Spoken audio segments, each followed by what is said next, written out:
एक जंगल में तरह तरह के पक्षी रहते थे। उनके नाम टूनी चिड़िया, मही चील, लूसी कबूतरी, छोटू तोती और चीचू कौवी था। उन सभी में बहुत अच्छी दोस्ती थी। हमेशा गाते गुनगुनाते साथ में ही रहती थी। क्यों ना आज अपनी सभी सहेलियों के साथ किसी मंदिर में जाऊं, मन को अच्छा लगेगा। तुरंत जाकर ये बात मैं अपनी सहेलियों से कहती हूँ। टूनी जल्द ही अपनी सहेलियों से मिलने गई। दोस्तों, मुझे तुम सबसे एक जरूरी बात कहनी है। कैसी बात टूनी? कि अपने जंगल में नया शिव मंदिर बना है। ये तो हम बहुत पहले से ही जानते हैं। अच्छा, तो तुम सभी ये पहले से जानती हो? हाँ, जानते तो हैं। चलो, तो कल सोमवार है, क्यों ना हम सब मिलकर मंदिर जाएं? ये तो बहुत अच्छी बात है। हाँ, पर हम खाली हाथ नहीं जाएंगे। सभी अपने अपने घरों से कुछ बना कर ले आएंगी। मंदिर में दर्शन करने के बाद हम सभी मिलकर कहीं बैठकर खाएंगे। हाँ दोस्त, ये बहुत अच्छा ख्याल है।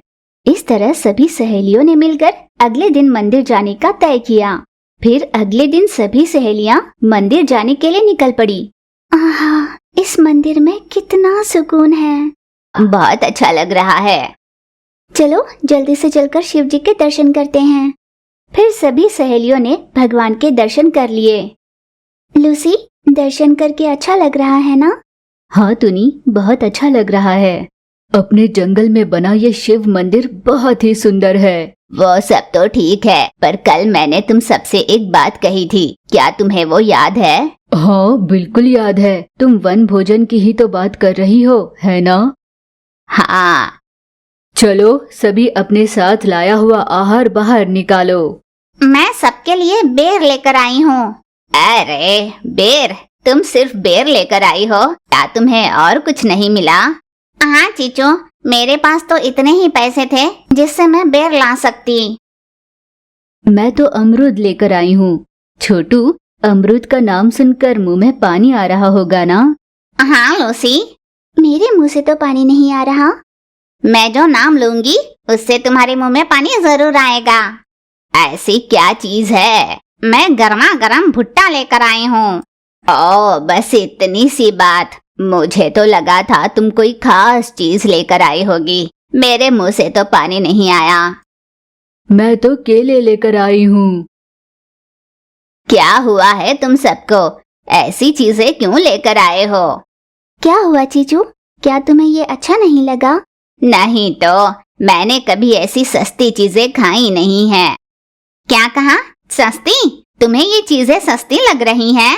और नहीं तो क्या, मैं ऐसी चीजें नहीं खाती। अच्छा, तो तुम क्या लेकर आई हो? एक बार बताना तो। मैं तो अपने साथ दूध की बर्फी, मेथी की मटरी, निमकी और भुजिया लेकर आई हूँ। ओह अच्छा। क्या तुमने कभी ऐसी चीजें खाई हैं? कम से कम क्या तुमने नाम भी सुने हैं?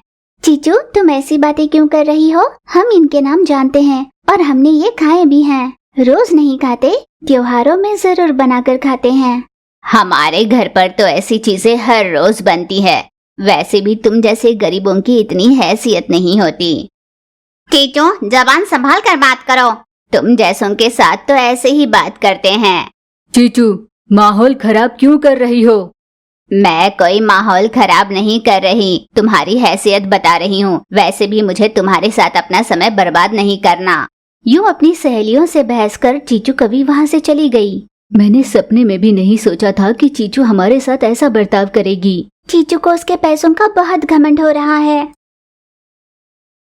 उसकी अकल ठिकाने लगानी होगी। हाँ, पर कैसे? कल चीचू का जन्मदिन है ना, हम उसके लिए एक सरप्राइज प्लान करते हैं। उत्सव मनाना उसे बहुत अच्छा लगता है ना, वो जरूर आएगी, तब हम उसे सबक सिखाएंगे। इस तरह बात कर मही चील, लूसी कबूतरी, टूनी चिड़िया और छोटू तोती ने चीचू कवि का जन्मदिन मनाने की सोची। चीचू, हमारे बुलाने पर तुम आई, बहुत अच्छा लगा। आओ अपना केक कट करो। टूनी के कहने पर चीचू कवि ने केक काटा। बाकी पक्षी सहेलियों ने मिलकर चीचू को केक लगाना चाहा। केक लगाने के बहाने से उसके पास गए और छड़ी से उसकी खूब पिटाई की। आज के बाद हमें अगर गरीब कहा ना तो अच्छा नहीं होगा। हम आज तक इज्जत से अपनी जिंदगी जीते आए हैं। हाँ, तुम जैसे छोटे दिल वाले ही असल में गरीब होते हैं। आज के बाद हम में से कोई भी तुम्हारा दोस्त नहीं होगा। आज के बाद तुम अकेली रहोगी। मुझे माफ कर दो दोस्तों, आज के बाद मैं तुम्हारा अपमान नहीं करूंगी। तुम सबके साथ बहुत अच्छे से रहूंगी। यूं सभी सहेलियों ने मिलकर घमंडी चीचू कौवा का घमंड चूर कर दिया। बहुत समय पहले एक जंगल में टूनी चिड़िया रहती थी। उसके 2 बच्चे थे। बड़े का नाम छुटकू तो छोटी का नाम मनु था। बच्चों, अब उठ भी जाओ, सवेरा हो गया है, इतनी देर नहीं सोते। माँ, हमें थोड़ी देर सोने दो ना, रात भर सो ही नहीं पाए। अरे पर क्यों? रात भर तुम दोनों ने किया क्या है? मच्छरों को मारते रहे माँ। मच्छर? हाँ माँ, रात भर मच्छर भिन-भिना रहे थे माँ। अरे माँ, ये घर बिल्कुल भी अच्छा नहीं है माँ। हर तरफ से यहाँ छेद है ना, इसलिए मच्छर हमें काट रहे हैं। हाँ माँ, ये वाला घर ना बिल्कुल अच्छा नहीं है। बरसात के मौसम में तो घर के अंदर पानी ही घुस जाता है। बस थोड़े दिन और सब्र रख लेना, एक बार कर्ज मिट जाए तो हम अपने लिए नया घर ढूंढ लेंगे। यूं माँ टूनी ने छुटकी और मनु को प्यार से समझाया। बच्चों को यहाँ बहुत तकलीफ हो रही है, मुझे जल्दी ही कर्ज लौटाकर अपने लिए नया घर ढूंढना ही होगा। टूनी चिड़िया भी घर बदलने के बारे में सोच रही थी, पर उस शाम अचानक बरसात शुरू हो गई। अरे रे, बादल गरज रहे हैं, बिजली की कड़कड़ाहट से लगता है जैसे धुआंधार बरसात होने वाली है। तुम्हें क्या हुआ? ऐसी डरी डरी सी क्यों हो? मुझे बहुत डर लग रहा है। क्या हुआ बेटा, क्या बिजली के कड़कने से डर रही हो? हाँ माँ। बेटा, घबराने की जरूरत नहीं। माँ, मुझे तो डर लग रहा है कि कहीं बरसात का ये पानी घर के अंदर न आ जाए। देखते ही देखते बरसात और भी ज्यादा बढ़ गई। हे भगवान, बरसात का पानी तो घर के अंदर आ रहा है। बच्चों, एक दूसरे का हाथ कसकर पकड़ना। ठीक है माँ। यूं बरसात और भी तेज होने लगी। इतने में उनके घर की छत टूटकर गिर गई। जैसे तैसे माँ बेटियों ने अपनी जान बचा ली।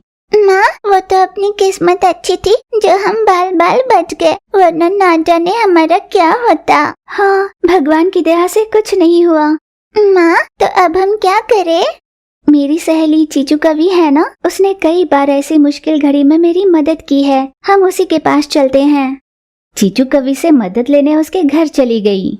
चीचू, चीचू, इतनी बरसात में बाहर कैसे निकली? चीचू, मेरे घर की छत उखड़कर गिर गई। लगता नहीं बरसात अभी थमने वाली है। क्या तब तक तुम हमें अपने घर पर आसरा दोगी? पर टूनी, मैं ऐसा नहीं कर सकती। दरअसल मेरे घर पर सासू माँ है और उन्हें किसी बाहर वाले का घर पर रहना पसंद नहीं है। मुझे माफ कर दो टूनी। चीचू से मदद ना मिलने पर टूनी चिड़िया बहुत दुखी हो गई। उसके दोनों ही बच्चे ठंड में कांप रहे थे। माँ, मुझे बहुत ठंड लग रही है। मुझे भी बहुत ठंड लग रही है। हे भगवान, मैं तुम दोनों के लिए कुछ नहीं कर पा रही। टूनी चिड़िया ने कहीं से एक बड़ा सा पत्ता ले आया और उसे अपने बच्चों के सर पर छतरी की तरह पकड़कर रखा। बच्चों, जल्दी से उठ जाओ, बरसात थम चुकी है और यही वो समय है जब हमें खुद के लिए घर का निर्माण करना होगा। माँ, मनु तो उठ ही नहीं रही है। अरे बेटा मनु, तुम्हें क्या हुआ है? मुझे तो लगता है मनु को बहुत तेज बुखार है माँ। जल्दी से डॉक्टर के पास ले चलते हैं। टूनी मनु को अपने पीठ पर बिठाकर तुरंत अस्पताल ले गई। डॉक्टर साहब, जल्दी से मेरी बेटी को देखिए ना, ये बरसात में बहुत भीग चुकी थी और अब उठ ही नहीं रही है।